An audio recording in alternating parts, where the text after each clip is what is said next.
उसके बाद हमारे पास इंस्टेंसेस टैब। अब इंस्टेंसेस टैब के अंदर जो पहली टैब है वो इंस्टेंसेस, जहाँ पे आप देख सकते हो आपके रनिंग इंस्टेंस, टॉप इंस्टेंस और जो इंस्टेंस आपको लॉन्च करना है आप उसके बारे में जान सकते हो। तो अब हम चलते हैं लॉन्च करके देखते हैं कि कैसे हम एक नया इंस्टेंस को लॉन्च करेंगे। तो राइट हैंड साइड टॉप में देखोगे लॉन्च इंस्टेंस की टैब आ रही है, उस पर क्लिक कर देना, रीडायरेक्ट हो जाएगा लॉन्च इंस्टेंस के ऊपर। तो राइट हैंड साइड में देखो number of instances, that means जो मैं ये टेम्पलेट सेट करने जा रहा हूँ, तो इस टेम्पलेट के साथ अगर मुझे आइडेंटिकल कॉन्फ़िगरेशन के साथ मल्टीपल इंस्टेंसेस लॉन्च करने हैं तो मैं यहाँ पे डाल दूंगा कि मुझे 2 करने हैं, 3 करने हैं, 4 करने हैं। एक एएमआई को यूज़ करते हुए मैं मल्टीपल इंस्टेंसेस लॉन्च कर सकता हूँ। ठीक है, तो फिलहाल के लिए हम एक ही रखते हैं यहाँ पे। मैं अपने इंस्टेंस का नाम देता हूँ लिनक्स। ठीक है, तो आप कुछ भी नाम दे सकते हो, एक नेम टैग देते हैं इसको लिनक्स। और जैसे कि मैंने नेम टैग दिया लिनक्स, तो इसका मतलब ये है कि मैं लाइनक्स का इंस्टेंस यूज़ करने जा रहा हूँ। अब नीचे आते हैं, हमको एएमआई सेलेक्ट करनी है, अमेजन मिशन इमेज। तो कुछ जो है रिकमेंडेड है यहाँ पे, जैसे कि अमेजन लिनक्स है, मैक ओएस है, उबंटू है, विंडोज़ है। आप चाहो तो और एएमआई को market place that means AWS का टाइप है थर्ड पार्टीज के साथ भी, जहाँ से आपको मार्केट प्लेस में थर्ड पार्टी एएमआई भी मिल जाएंगी और सॉफ्टवेयर्स मिल जाएंगे। जैसे कि मुझे चेक पॉइंट की फायरवॉल चाहिए, एएसए की फायरवॉल, सिस्को एएसए फायरवॉल चाहिए, या बाराकूडा, सोनिक वॉल, इन सब की फायरवॉल चाहिए, तो मैं ब्राउज कर लेता हूँ मार्केट प्लेस से, वहाँ से मिल जाएंगे। टूल्स चाहिए मुझे बिग डेटा के या फिर डेटा एनालिटिक्स के, तो वो सारे टूल्स मिल जाएंगे मुझे, जो कि थर्ड पार्टी के थ्रू प्रोवाइडेड हैं, वो हमें मार्केट प्लेस से मिलेंगे। अगर मैंने कस्टम एएमआई बना रखी है, मतलब मैं अपनी खुद की भी एएमआई बना सकता हूँ, अगर वो बना रखी है और मुझे उसको यूज़ करना है, तो मैं यहाँ से ब्राउज मोर एएमआई में जा करके और वो एएमआई को भी सिलेक्ट कर लूँगा। कैसे बनती है मैं आपको बता दूंगा कैसे बनती है नेक्स्ट लेक्चर के अंदर। यहाँ से देखो मैं जा रहा हूँ अमेजन लिनक्स जो है, इसको सिलेक्ट करता हूँ टेम्पलेट को। इसके मल्टीपल वर्जन्स होंगे, तो यहाँ पे आप देखो इस ड्रॉप डाउन पे आप नीचे क्लिक करोगे तो आपको दिखाएगा कि फ्री टीयर में कौन कौन से एलिजिबल हैं। तो फिलहाल के लिए जो पहला ऑप्शन आ रहा है, जो आपको दिखा रहा है 2023 एएमआई, हम इसको सिलेक्ट कर सकते हैं। या नीचे जो दूसरा ऑप्शन आ रहा है अमेजन लिनक्स 2, हम इसको भी सिलेक्ट कर सकते हैं। तो ये आपके ऊपर, क्योंकि जो भी फ्री टीयर में एलिजिबल होगा हम उसको सेलेक्ट कर सकते हैं, बाकी सारे पेड होंगे। मैं जा रहा हूँ सेकंड ऑप्शन के ऊपर, अमेजन लिनक्स 2 के ऊपर, इसको सिलेक्ट कर लेता हूँ। आप कोई भी सिलेक्ट कर सकते हो जो फ्री टियर में होना चाहिए, बस ये ध्यान रखना। इसके अंदर आपको डिस्क्रिप्शन मिल जाएगी, इसकी एएमआई आईडी मिल जाएगी जो यूनिक होगी इस रीजन के अंदर। आर्किटेक्चर मिल जाएगा, 64 बिट का है ये ऑपरेटिंग सिस्टम। स्क्रॉल डाउन करते हैं, इंस्टेंस टाइप, तो बाय डिफॉल्ट ये T2 माइक्रो इंस्टेंस जो है सिलेक्ट करेगा। उसमें आपको क्या मिलेगा, जैसे मैंने आपको बताया था कि इंस्टेंस टाइप के ऊपर डिपेंड करता है कि आपको कितना हार्डवेयर कॉन्फ़िगरेशन होगी। तो आपको मिलेगा 1 वर्चुअल सीपीयू, 1 GB रैम। ठीक है, और ये फ्री टीयर के अंदर एलिजिबल है। तो कुछ रीजन्स के अंदर आपको T2 माइक्रो मिलेगा, कुछ रीजन्स के अंदर आपको T3 माइक्रो मिलेगा, जो कि फ्री टीयर के अंदर एलिजिबल है। और हम 750 आवर्स यूज कर सकते हैं इस इंस्टेंस को per month freely. Scroll down करते हैं, की पेयर। अब की पेयर क्या होता है, तो की पेयर जो जब भी आप कोई इंस्टेंस बना रहे हो, चाहे विंडोज का हो, चाहे लिनक्स का हो, चाहे मैक का हो, आपको लॉग इन करना होगा उस इंस्टेंस के अंदर, तो उसको कॉन्फ़िगर करने के लिए। तो अगर मैं इंस्टेंस को कनेक्ट करता हूँ रिमोटली, अगर ये लिनक्स का इंस्टेंस है तो मैं एसएसएस के थ्रू उसको कनेक्ट करूंगा। अगर मैं इसको रिमोटली कनेक्ट कर रहा हूँ तो उस केस के अंदर कैसे मैं इसके अंदर यूजर नेम और पासवर्ड डालूंगा। तो यूजर नेम और पासवर्ड को एंटर करने के लिए हमारे पास क्या है, यहाँ पे की पेयर है एज अ पासवर्ड, जिसमें कि AWS दो तरह की को जनरेट करता है, पब्लिक की एंड प्राइवेट की।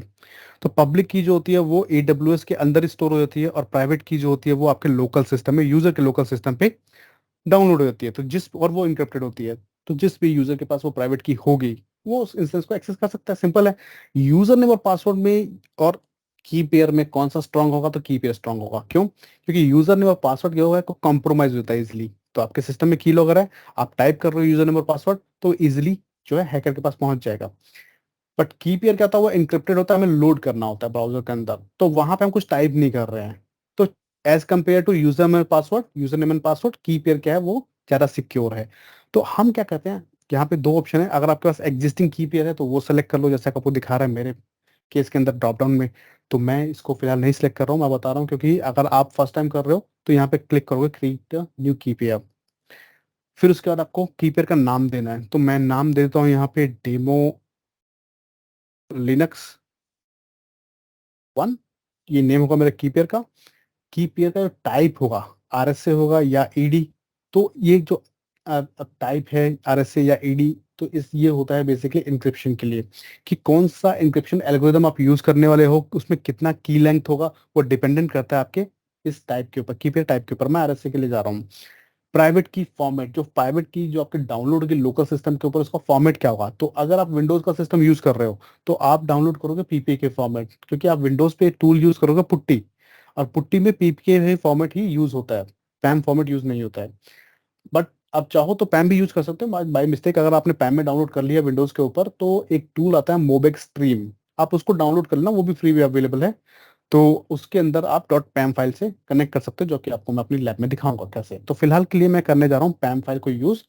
पैम फाइल के अंदर अपना प्राइवेट की डाउनलोड करूंगा, ठीक, और उसके बाद हम देखेंगे कि कैसे हम इसको यूज करेंगे। ये डिफॉल्ट ऑप्शन है अपना, है ना। तो विंडोज में भी कैसे इसको यूज करेंगे वो भी दिखाऊंगा आपको। मैं करता हूँ क्रिएट कीपीयर पे क्लिक, और हमें ऑप्शन मिलेगा डाउनलोड का। तो मैं इसको अपने डेस्कटॉप पे डाउनलोड कर लेता हूँ, डॉट पैम फॉर्मेट में डाउनलोड होगा, ठीक है। उसके बाद हम स्क्रॉल डाउन करते हैं, ये नेटवर्क सेटिंग ऑप्शन आ रहा है।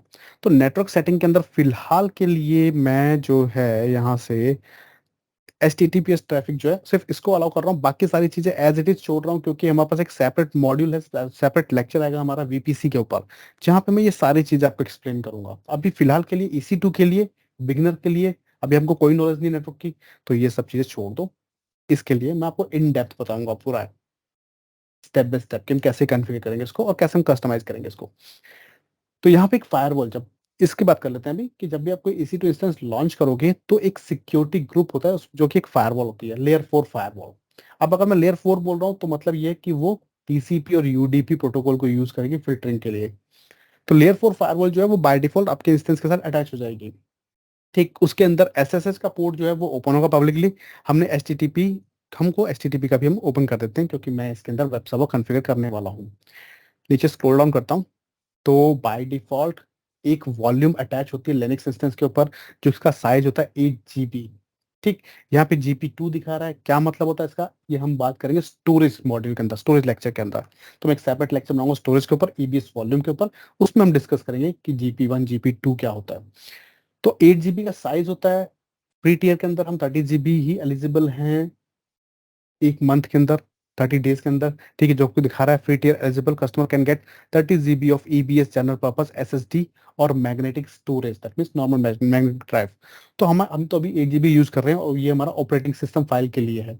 ये OS फाइल जो हमारी है वो इसमें स्टोर होंगी, जिसको हम बोलते हैं बूट फाइल्स, लिनक्स के अंदर ग्रब जिसको हम बोलते हैं लिनक्स के अंदर। अब यहाँ से मैं करता हूँ एडवांस डिटेल्स को एक्सपेंड। तो जर्नली होता है क्या कि हम इन डिटेल्स को हम स्किप करते हैं, बट मैं आपको अप टू प्रोफेशनल लेवल सब कुछ क्लियर करने वाला हूँ कि क्या क्या टैब्स हैं कैसे हैं। तो यहाँ पे आप देखो, सबसे पहले स्पॉट इंस्टेंस है, तो स्पॉट इंस्टेंस हम डिस्कस करेंगे सेपरेटली जब हम बात करेंगे प्राइसिंग मॉडल की। तो EC2 इंस्टेंस के अंदर क्या प्राइसिंग ऑप्शंस है, तो उसका एक सेपरेट वीडियो बनाएंगे, उसमें हम डिस्कस करेंगे स्पॉट इंस्टेंस क्या होता है। अगर मैं स्पॉट नहीं चूज कर रहा हूँ तो बाय डिफॉल्ट जो मेरा इंस्टेंस होगा वो होगा ऑन डिमांड इंस्टेंस, जो कि हाईएस्ट प्राइसिंग मॉडल है AWS के अंदर। अब हम बात कर रहे हैं क्लाउड की। तो क्लाउड में मैं कोई भी सर्विस यूज करता हूँ या उसको मैं रन करता हूँ, तो क्लाउड का कंसेप्ट ही है पे एज पर योर यूजेस। तो जितना भी आप यूटिलाइज करोगे उसके लिए आपको पे करना होगा, ठीक। तो बाय डिफॉल्ट जो मॉडल होता है उसको हम बोलते हैं पे एज यू गो मॉडल, जिसको हम ऑन डिमांड मॉडल भी बोलते हैं। डोमेन ज्वाइन डायरेक्टरी, इसका क्या मतलब है कि अगर आपके पास कोई डायरेक्टरी स्ट्रक्चर है, इंफ्रास्ट्रक्चर है, जैसे कि एक्टिव डायरेक्टरी, तो आप इस वर्चुअल मशीन को उस डायरेक्टरी के अंडर ज्वाइन करवा सकते हैं, और आपकी जो ऑर्गेनाइजेशन पॉलिसीज होंगी वो अप्लाई हो जाएंगी, group policies. IAM instance profile, ये क्या है कि अगर आपने कोई IAM का रोल बनाया हुआ है तो आप अटैच कर सकते हो अपने इंस्टेंस के ऊपर। अब रोल क्या होता है, जब हम IAM का मॉड्यूल स्टार्ट करेंगे, लेक्चर बनाएंगे, तो उसमें हम समझेंगे कि क्या होता है IAM का रोल। तो फिलहाल के लिए इसको भी स्किप करते हैं ऐसे। होस्ट नेम टाइप, तो होस्टनेम टाइप क्या है कि जो आपकी वर्चुअल मशीन बनेगी तो उसमें DNS बाय डिफॉल्ट AWS आपको देता है। तो जब DNS AWS हमको दे रहा है बाय डिफॉल्ट, तो उसमें क्या क्या मिलेगा आपको, enable IP address, IPv4 name. तो आपका एक रिकॉर्ड बनेगा जिसके अंदर आपको IPv4 का आपका एड्रेस जो है वो इंक्लूड हो जाएगा DNS नेम के अंदर। रिसोर्स बेस्ड IPv4, ये भी DNS रिकॉर्ड बन जाएगा आपका, और आपका IPv6 का भी DNS रिकॉर्ड बन जाएगा बाय डिफॉल्ट। ये है तो उसको ये ग्रेड आउट है, इसको हम चेंज नहीं कर सकते क्योंकि ये VPC में सेटिंग की हुई है। इंस्टेंस ऑटो रिकवरी, तो जो इंस्टेंस जिस होस्ट कंप्यूटर के ऊपर जब प्लेस होता है तो सिस्टम चेक एक सर्विस होती है जो कि इसके फेलियर को चेक करता है। तो अगर सिस्टम चेक फेल होता है तो इंस्टेंस ऑटो रिकवर होगा, होगा या नहीं हुआ, तो वो हम डिफॉल्ट पे सेलेक्ट करते हैं, हम इसको डिसेबल भी कर सकता हूँ। तो बाय डिफॉल्ट डिफॉल्ट होता है जो टेम्पलेट हम यूज कर रहे हैं उसके बिहाफ पे ये ऑटोमेटिकली रिकवर करेगा। टेम्पलेट मतलब AMI। Shut down behaviour, shut down by default क्या, स्टॉप। स्टॉप का मतलब जब भी मैं इंस्टेंस को स्टॉप करूंगा वो शट डाउन हो जाएगा। मैं चाहता हूँ वो क्या हो, टर्मिनेट हो जाए, तो मैं इसको टर्मिनेट भी कर सकता हूँ। पर मैं नहीं करने वाला हूँ। स्टॉप हाइबरनेट बिहेवियर, तो यहाँ पे क्या है कि मैं इसको बाय डिफ़ॉल्ट क्या होता है, ये सिलेक्टेड नहीं होता, अब आप चाहो तो इसको इनेबल कर सकते हो, तो आपकी वर्चुअल मशीन जो है वो हाइबरनेट मोड में स्टॉप हो जाएगी, शट डाउन नहीं होगी। तो मैं इसको नहीं सिलेक्ट करता हूँ। टर्मिनेशन प्रोटेक्शन, अब आपका इंस्टेंस जो है वो बिज़नेस क्रिटिकल इंस्टेंस है, तो अब कोई उसके साथ छेड़खानी ना करे, कोई उसको एक्सीडेंटली डिलीट ना कर दे। तो मैं चाहता हूँ कि मेरा इंस्टेंस जो है वो प्रोटेक्टेड हो, किससे? एक्सीडेंटल डिलीटेशन से। तो यहाँ से इसको इनेबल कर दूँगा, कोई भी इसको टर्मिनेट नहीं कर पाएगा इंस्टेंस को। सेम प्रोटेक्शन मैं लगा सकता हूँ शटडाउन के ऊपर भी, कि मेरे इंस्टेंस को कोई शटडाउन ना करे। तो यहाँ पे स्टॉप प्रोटेक्शन है, इसको इनेबल करते ही इंस्टेंस शटडाउन नहीं होगा। उसके बाद क्या होता है कि जो आपका EC2 इंस्टेंस है वो मॉनिटर हो रहा होता है AWS के थ्रू, और AWS के अंदर किसी भी सर्विस को मॉनिटर करने के लिए हमारे पास जो है AWS क्लाउड वॉच सर्विस है। तो AWS क्लाउड वॉच की के अंदर दो तरह की क्लाउड वॉच सर्विस है, बेसिक एंड डिटेल्ड। तो बाय डिफॉल्ट बेसिक सर्विस जो होती है वो इनेबल होती है, ठीक, और डिटेल सर्विस को हम इनेबल कर सकते हैं, बट ये चार्जेबल होता है, ये ध्यान रखना। तो मैं नहीं कर रहा हूँ फिलहाल के लिए। इलास्टिक जीपीयू, अगेन अगर मैं जो मेरा इंस्टेंस टाइप है उसके अंदर अगर आप साइज देखोगे तो 1 वर्चुअल सीपीयू 1 GB रैम, यही इसका हार्डवेयर कॉन्फ़िगरेशन है।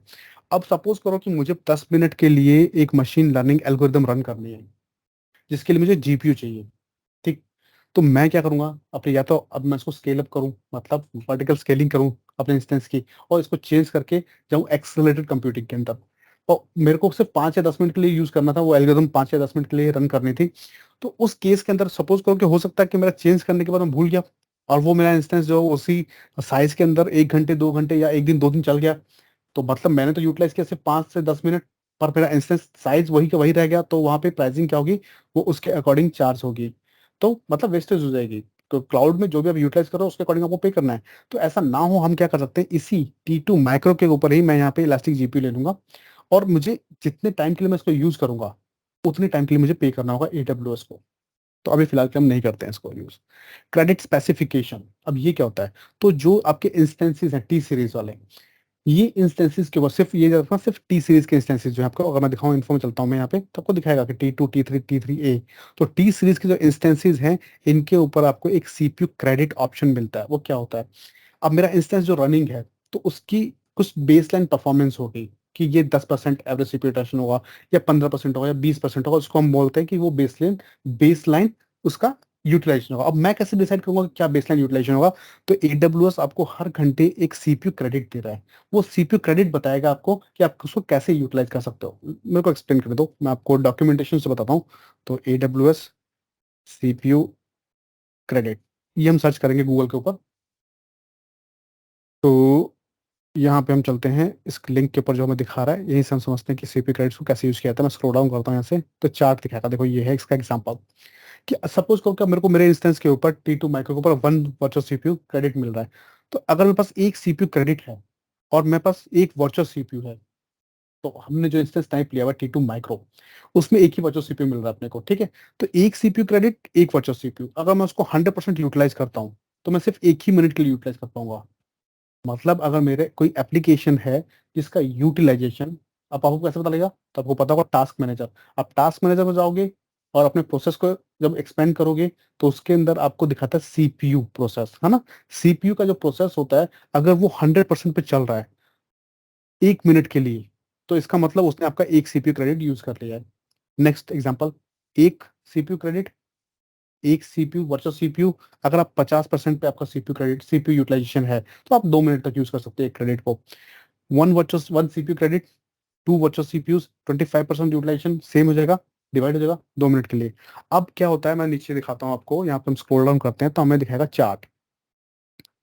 इस चार्ट में भी बताएगा कि कितने सीपीयू क्रेडिट्स हमको मिल रहे हैं, ठीक है।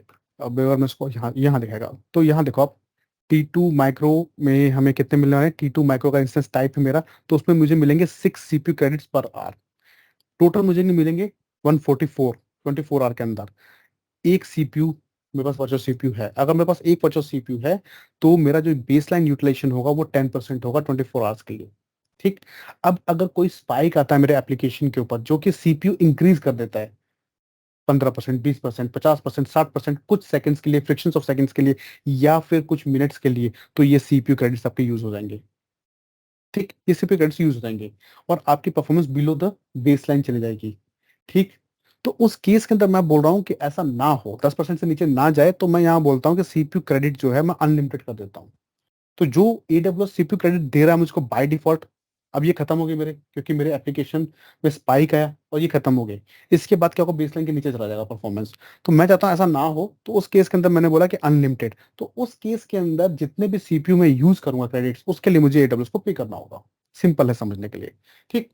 तो ये सिर्फ़ आपको टी सीरीज़ के इंस्टेंसेस में मिलेगा, T2, T3। अब हम बात करें प्लेसमेंट ग्रुप की, नेक्स्ट टाइप है प्लेसमेंट ग्रुप। तो प्लेसमेंट ग्रुप अब क्या चीज़ है? तो प्लेसमेंट ग्रुप अब डिसाइड करता है कि आपका इंस्टेंस एडब्ल्यूएस के डेटा सेंटर के अंदर कैसे प्लेस होगा, ठीक? मतलब मैं आपको एक्सप्लेन करता हूँ यहाँ पे। तो अब हम बात करते हैं कि अगर मैं प्लेसमेंट ग्रुप की बात करूँ, तो पहला प्लेसमेंट जो ग्रुप होता है मेरे पास, वो होता है क्लस्टर, क्लस्टर प्लेसमेंट ग्रुप।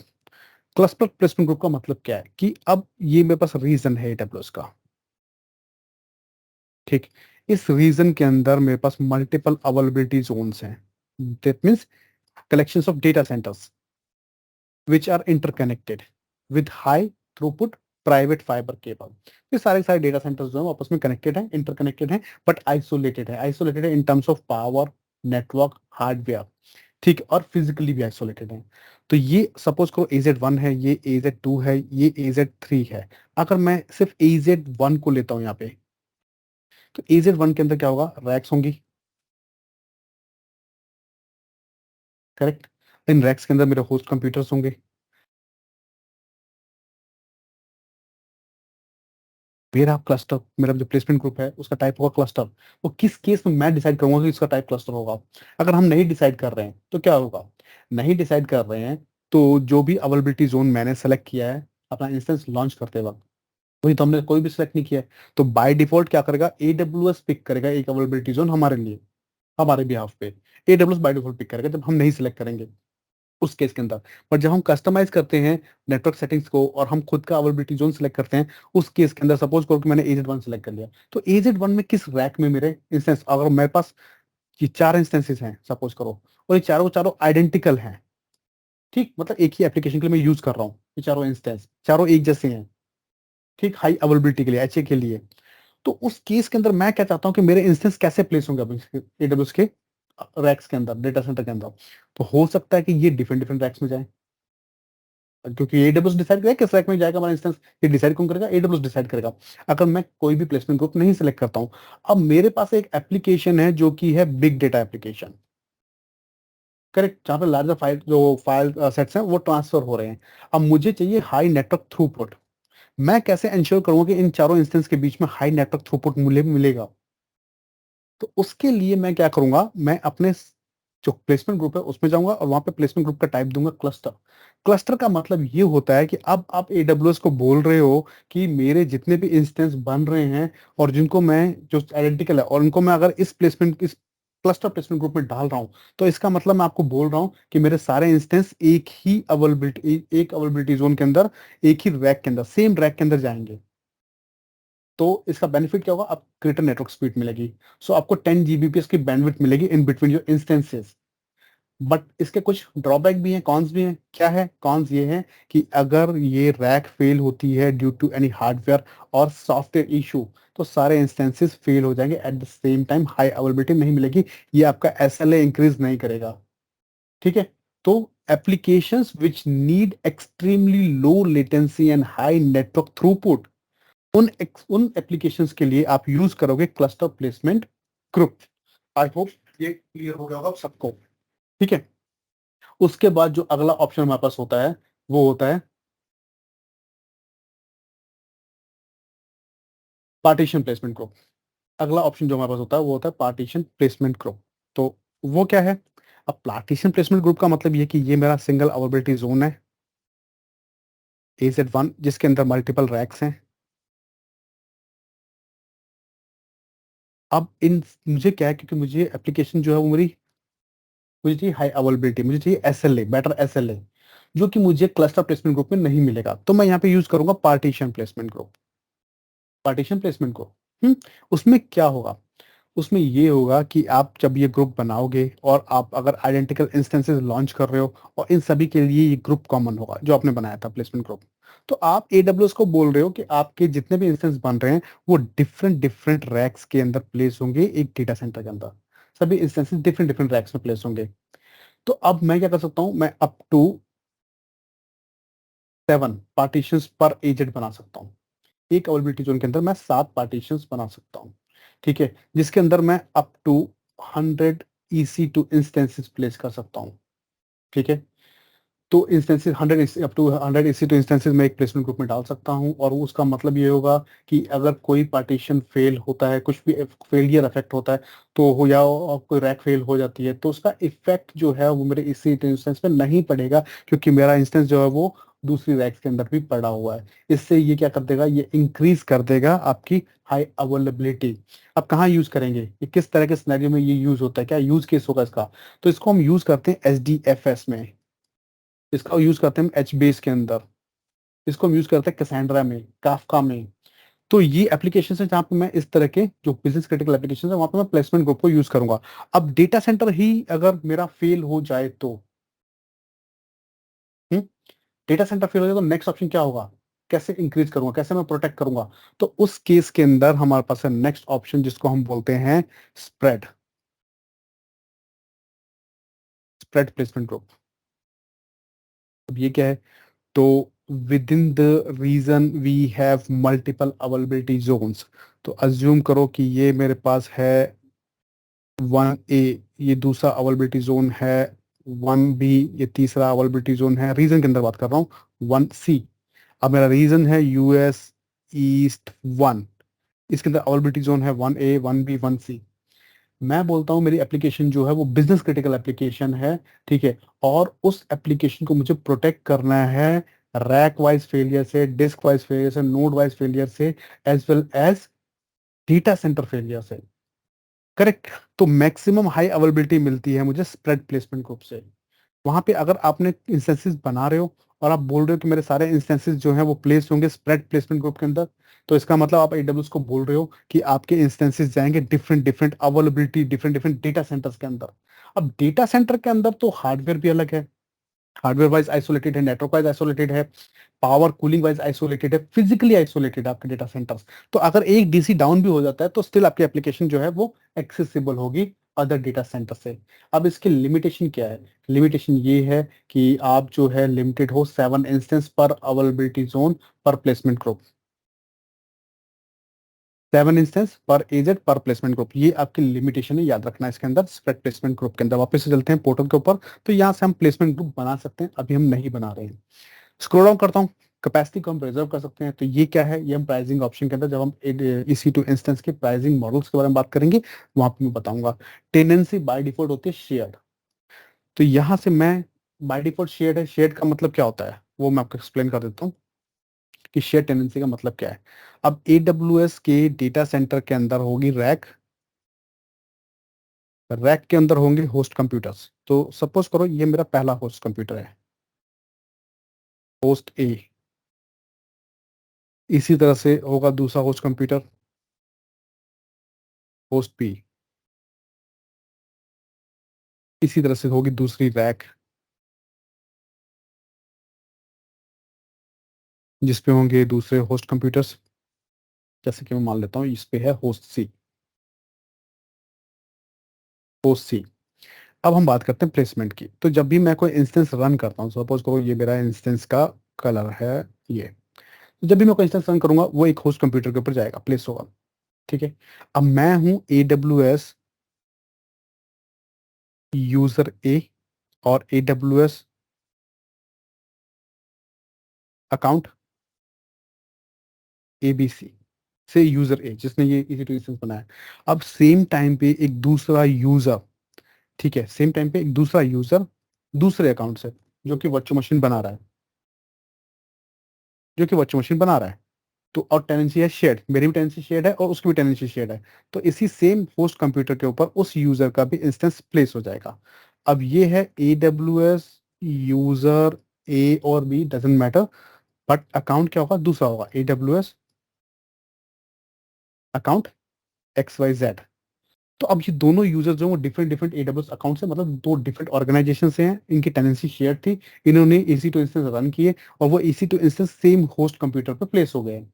इसको बोलते हैं शेयर टेनेंसी, दैट मीन्स हम होस्ट कंप्यूटर को शेयर कर रहे हैं। अब क्या है कि अगर मेरी रिक्वायरमेंट, चलते हैं वापस से पोर्टल के ऊपर और देखते हैं क्या क्या ऑप्शन है हमारे पास। अगर मेरी रिक्वायरमेंट ये है कि मुझे अपनी वर्चुअल मशीन को, इसी टू इंस्टेंस को ऐसे सर्वर के ऊपर प्लेस करना है जो कि आइसोलेटेड हो, मतलब जिसके ऊपर और किसी एडब्ल्यूएस यूजर का इंस्टेंस ना रन हो, तो वहां पे मैं यूज करता हूँ डेडिकेटेड इंस्टेंस। तो डेडिकेटेड इंस्टेंस यूज करने का मतलब क्या होता है, एक बार मैं इसको अरेंज कर लूँ अपने टैब को। तो डेडिकेटेड इंस्टेंस को यूज करने का मतलब क्या होता है कि मैं बोल रहा हूँ कि इस होस्ट सी के ऊपर मेरा इंस्टेंस लॉन्च हुआ, अब इस पे सिर्फ मेरा ही इंस्टेंस रहेगा, एडब्ल्यूएस कोई और किसी और यूजर का इंस्टेंस लॉन्च नहीं करेगा। मैंने डेडिकेटली इस इंस्टेंस को इस पे लॉन्च कर दिया, चार्जेबल सर्विस है। ठीक, पहला ऑप्शन। तो दूसरा ऑप्शन है, सॉरी, तीसरा ऑप्शन है डेडिकेटेड होस्ट। अब डेडिकेटेड होस्ट क्या है? डेडिकेटेड होस्ट मुझे चाहिए पूरा का पूरा फिजिकल होस्ट। यहाँ पर तो मैंने एक इंस्टेंस रन किया, इसको मैंने बोला डेडिकेटेड इंस्टेंस, और वो होगा फिजिकली आइसो, मतलब अब वो आइसोलेटेड होगा बाकी दूसरे एडब्ल्यूएस यूजर से, और उसके ऊपर किसी और का इंस्टेंस रन नहीं होगा। अब होस्ट, डेडिकेटेड होस्ट का मतलब क्या है कि मेरे पास है वर्चुअल सीपीयू 16 और रैम 64 GB। ये रिक्वायरमेंट है मेरी। मैं चाहता हूँ कि मुझे एक होस्ट कंप्यूटर ही मिल जाए पूरा, फिजिकल होस्ट, जिसके ऊपर मैं अपनी वर्चुअल मशीन्स को रन करूँ। करेक्ट? कितनी, जो कि ये मेरा हार्डवेयर शेयर करेंगे, कंप्यूटर सोर्स शेयर करेंगे। तो चाहे मैं एक में यूज कर लूँ, चाहे मैं 4 वर्चुअल मशीन में यूज कर लूँ, मेरे पर डिपेंड करता है।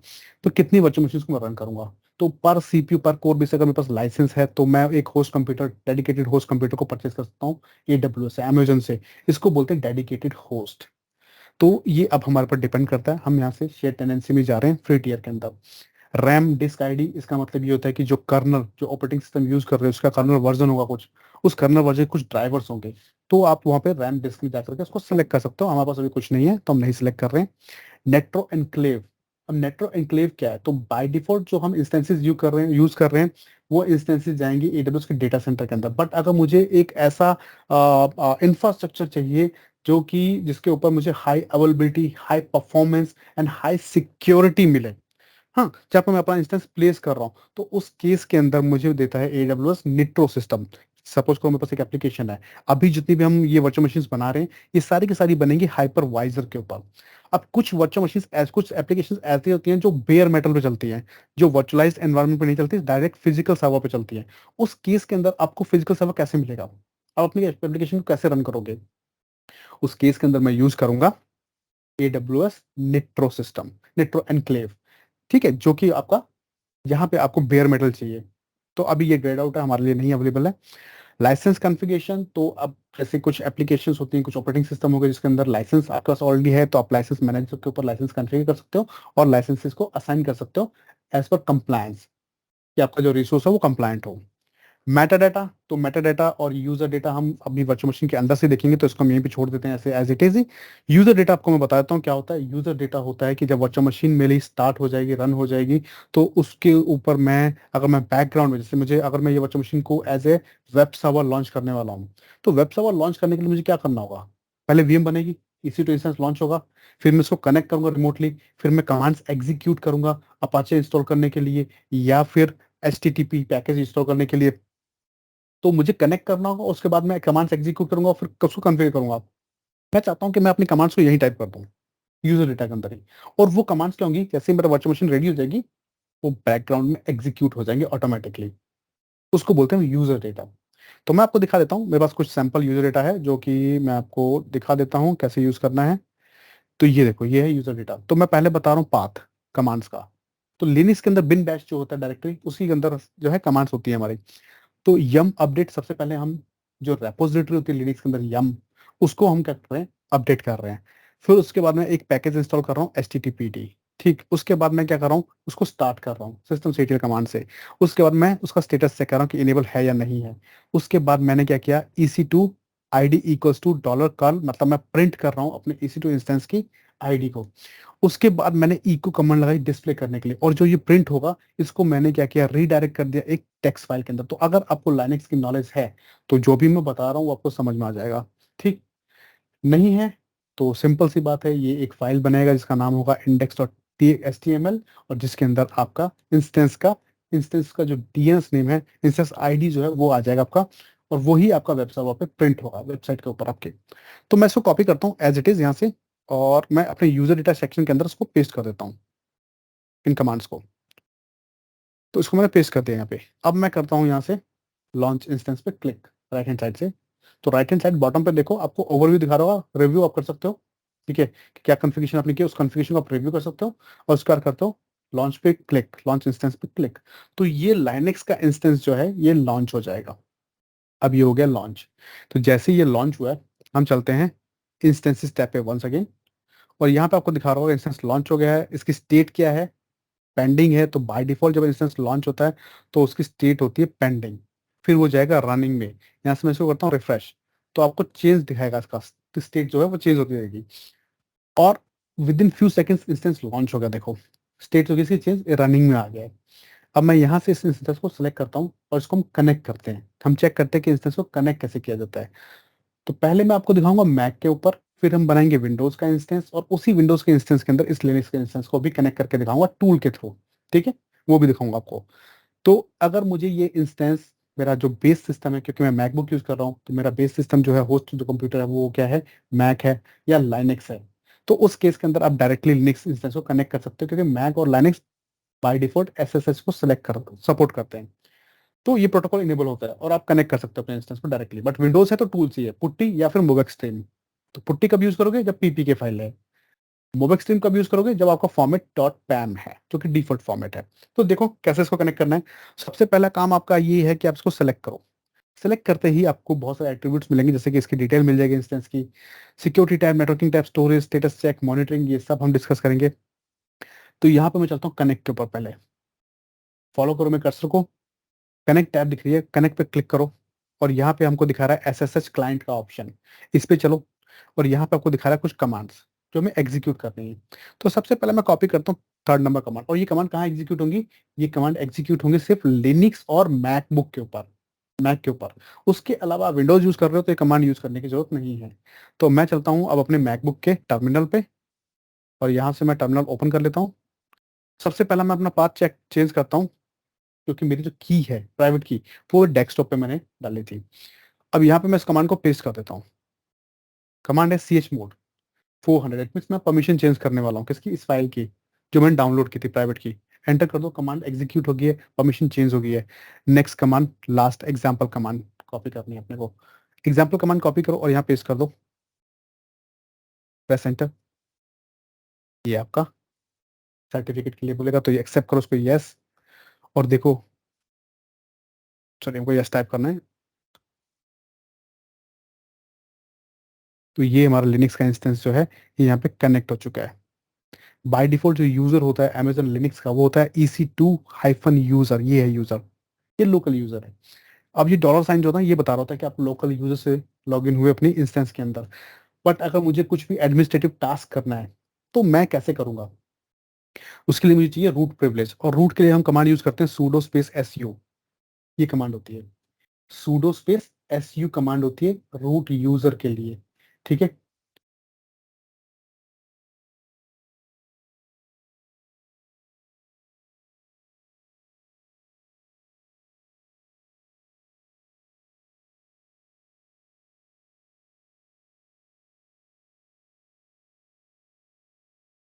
हम्म, तो नेक्स्ट हम बात करते हैं कि मैं चलता हूँ रूट पे, मैं देखो लॉगिन हो गया हूँ।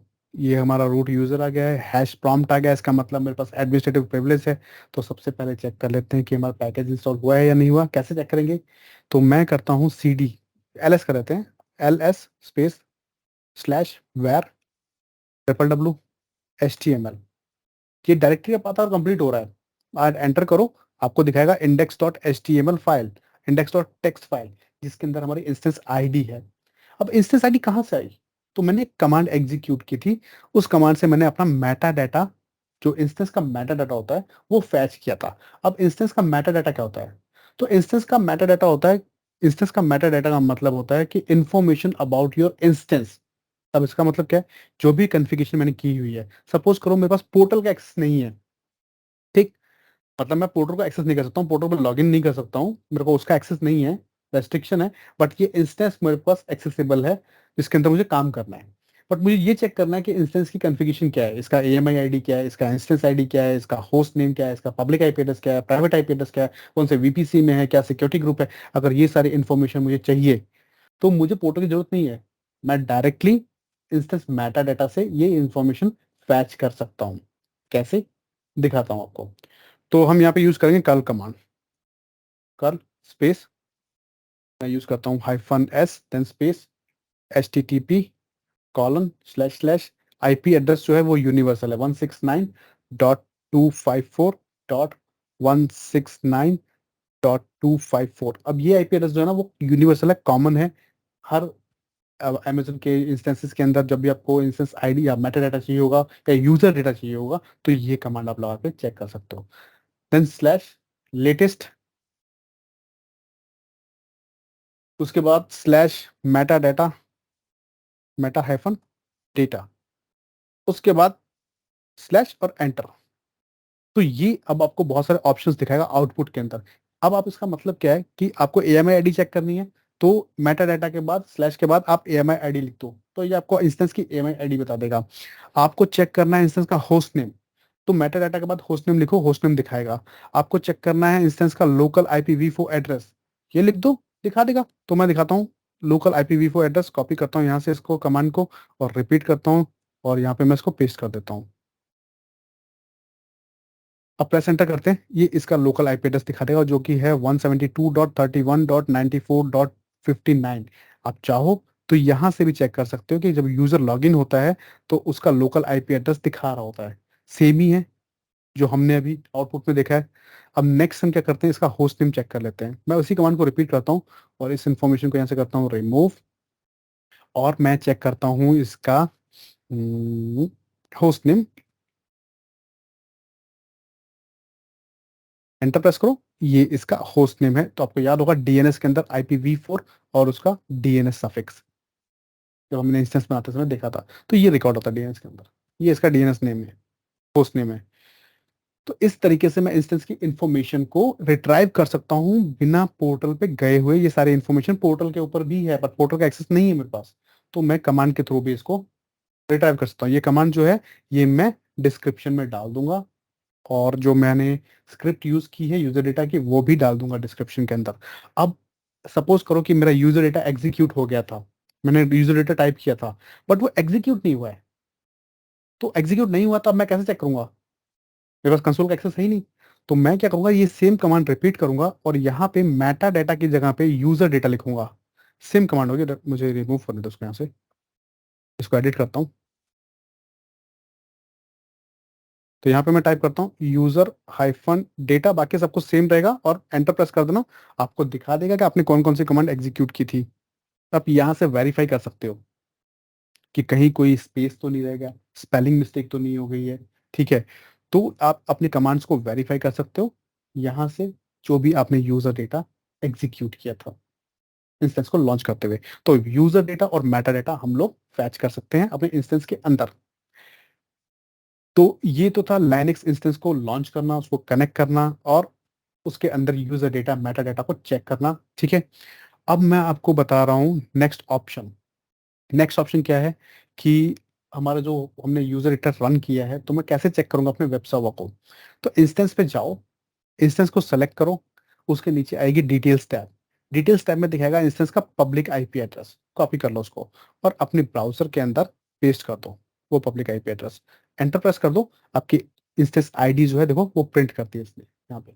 क्यों, क्योंकि मैंने क्या किया है, उसको रीडायरेक्ट किया है इस इंफॉर्मेशन को थ्रू कमांड्स, है ना। तो ये user data, same user data मैं आपको डिस्क्रिप्शन में डाल दूंगा, आप लोग भी इसको टेस्ट कर सकते हो कैसे करना है। ठीक है, तो अब ये हो गया हमारा लिनक्स इंस्टेंस के बारे में। इसके बाद मैं आपको दिखाऊंगा कि हम विंडोज का इंस्टेंस कैसे लॉन्च करेंगे, कैसे कनेक्ट करेंगे और सेम इस विंडोज इंस्टेंस के अंदर कैसे हम लिनक्स के इंस्टेंस को कनेक्ट करेंगे। ठीक है, तो वो हम देखेंगे नेक्स्ट लेक्चर।